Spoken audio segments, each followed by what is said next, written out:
झूठी दुनिया से मन को हटा ले, ध्यान मैया जी के चरणों में लगा ले, नसीबा तेरा जाग जाएगा, नसीबा तेरा जाग जाएगा। कहिए जय माता दी, लिखिए जय माता दी।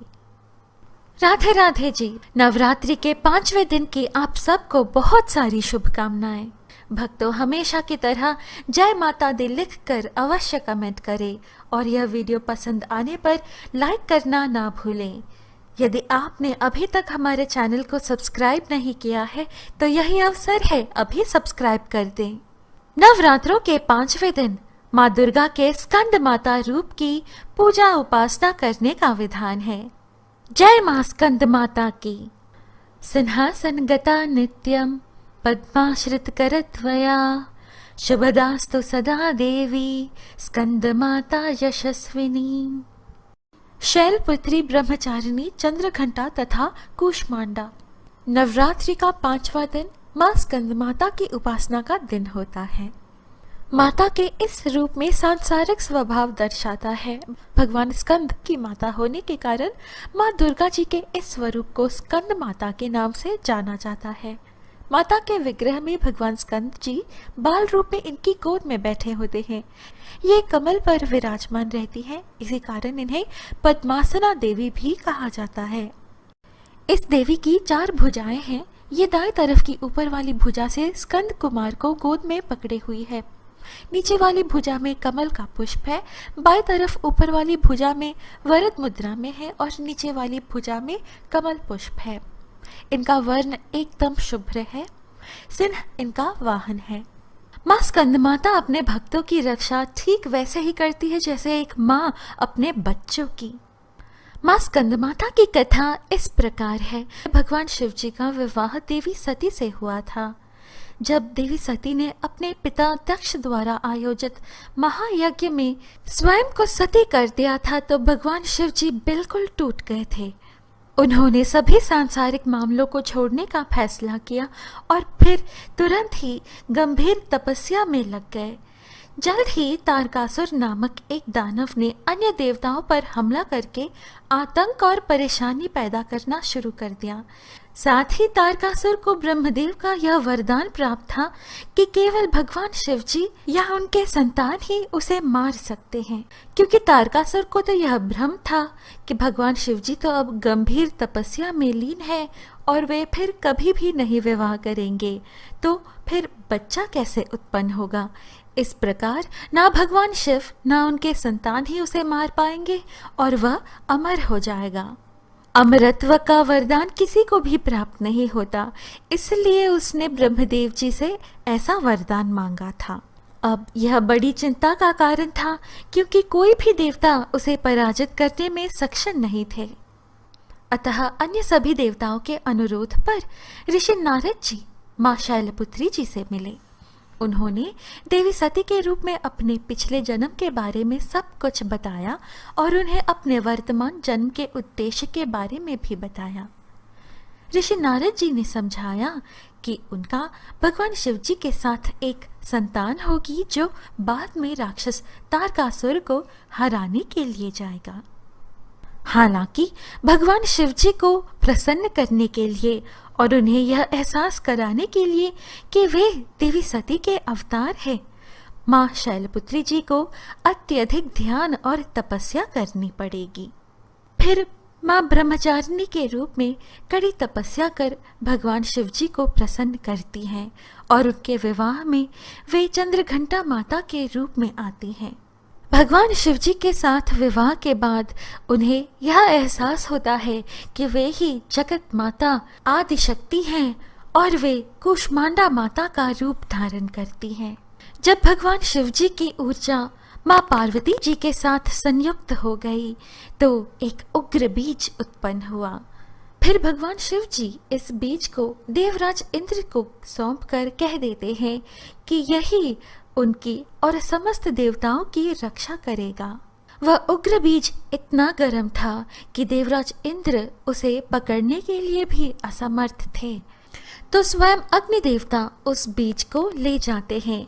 हालांकि यह ज्वलंत बीज इतना गर्म था कि अग्निदेव भी इसे ले जाने में असमर्थ थे। अग्निदेव अपने जलते हाथों को शीतलता प्रदान करने के लिए गंगा नदी में हाथ डुबोते हैं, तो गंगा मैया ने उस ज्वलंत बीज को सुरक्षित रूप से ले लिया और उसे सरवाना वन में सौंप दिया।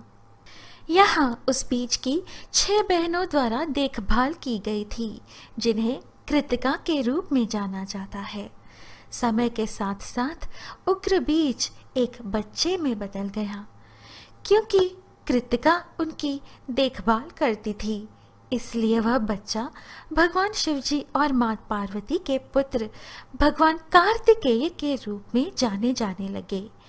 यही भगवान कार्तिकेय कार्तिक मास के स्वामी हैं, जिस मास की पूर्णिमा कृतिका नक्षत्र में होती है। जल्द ही वीर योद्धा भगवान कार्तिकेय जी ने तारकासुर के साथ भीषण युद्ध किया और अंत में उस राक्षस का वध कर संसार में शांति लाई। माँ पार्वती जी ने भगवान शिवजी के लिए तपस्या की और भगवान स्कंद को इस संसार में लाने में महत्वपूर्ण भूमिका निभाई। इसलिए नवरात्रि के दौरान स्कंद माता की पूजा की जाती है। वे एक शक्तिशाली और प्रतिभाशाली योद्धा की माँ है, जिन्होंने हमारे बीच शांति और सद्भाव बहाल किया है।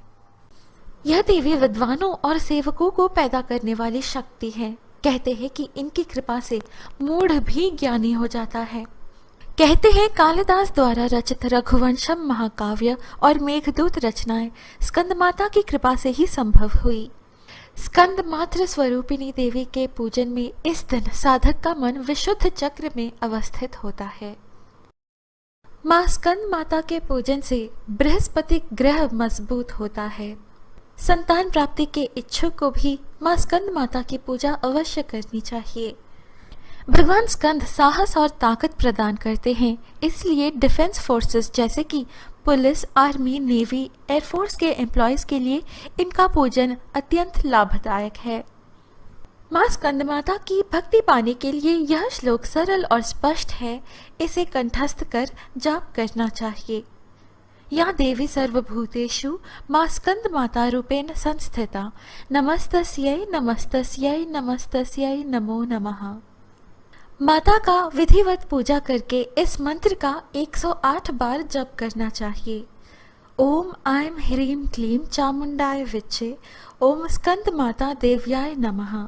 माता को पीले केले का भोग लगाएं, जिससे वे अति प्रसन्न होती हैं। पीले फूल भी चढ़ाएं। माँ स्कंद माता पूजा अनंतर उनका ध्यान, स्तोत्र पाठ, कवच एवं आरती से वे और अधिक प्रसन्न होती हैं। माँ स्कंद माता ध्यान मंत्र इस प्रकार है। वंदे वांछित कामार्थे चंद्रार्थकृत शेखराम, सिंहरूढ़ा चतुर्भुजा स्कंद माता यशस्विनीम, धवल वर्णा विशुद्ध चक्र स्थितौ, पंचम दुर्गा त्रिनेत्रम, अभय पद्म युग्म कराम दक्षिण उरुपुत्र धराम भजेम, पटांबर परिधानाम मृदुहास्या नानालंकार भूषिताम, मंजीर हार केयुर किंकिनी रत्न कुंडल धारिणीम, प्रफुल्ल वंदना पल्लवान धरा कांत कपोल पीन पयोधराम, कमनीया लावण्या चारु त्रिवली नितंबनीम। माँ स्कंद माता स्तोत्र। नमामि स्कंद माता स्कंद धारिणीम, समग्र तत्व सागर रमपार पार कहराम, शिवा प्रभा समुज्ज्वलाम स्फुच्छ शाग शेखराम, ललाट रत्न भास्कराम जगत प्रीति भास्कराम, महेंद्र कश्यपार्चिता सनत कुमार रसस्तुताम, सुरासुरेंद्र वंदिता यथार्थ निर्मलाद्भुताम, अतर्क रोचिरु विजाम विकार दोष वर्जिताम, मुमुक्षुभिर्विचिंतता विशेष तत्वमुच्चिताम, नानालंकार भूषिताम मृगेंद्र वाहनाग्रजाम, सुशुद्ध तत्वतोषणाम त्रिवेंद्र मारभूषताम, सुधार्मिकौपकारिणी सुरेंद्र कौरि घातिनीम, शुभाम पुष्पमालिनी सुकर्ण कल्पशाखिनीम, तमोन्धकारयामिनी शिव स्वभाव कामिनीम, सहस्त्र सूर्य राजिका धनज्ज योग कारिकाम, सुशुद्ध काल कंदला सुभंग वृंद मज्जुलाम, प्रजायिनी प्रजावती नमामि मातरम सतीम, स्वकर्म कारिणी गति हरिप्रया च पार्वतीम, अनंत शक्ति कांतिदाम यशो अर्थ भुक्ति मुक्तिदाम, पुनः पुनर्जगत्विताम नमाम्यहम सुरार्चिताम, जयेश्वरी त्रिलोचने प्रसीद देवी पाहि माम। मां स्कंद माता का अति सुंदर स्तोत्र सुनने के बाद सुने उनका कवच। ऐं बीजालिंका देवी पदयुग्म धरा परा, हृदयं पातु सा देवी कार्तिकेय युता। श्री ह्रीं हूं देवी पर्वस्या पातु सर्वदा, सर्वांग में सदा पातु स्कंद माता पुत्र प्रदा। वाणम वपनम मृते हुम फट बीज समन्विता, उत्तरस्या तथा ग्रेवा वारुणे नेत्रिते अवतु। इंद्रानां भैरवी चैवा सितांगी च संहारिणी, सर्वदा पातु मां देवी चान्या न्यासु हिदिक्षुवै। अब वीडियो के अंतिम भाग में सुनते हैं मां स्कंद माता की आरती।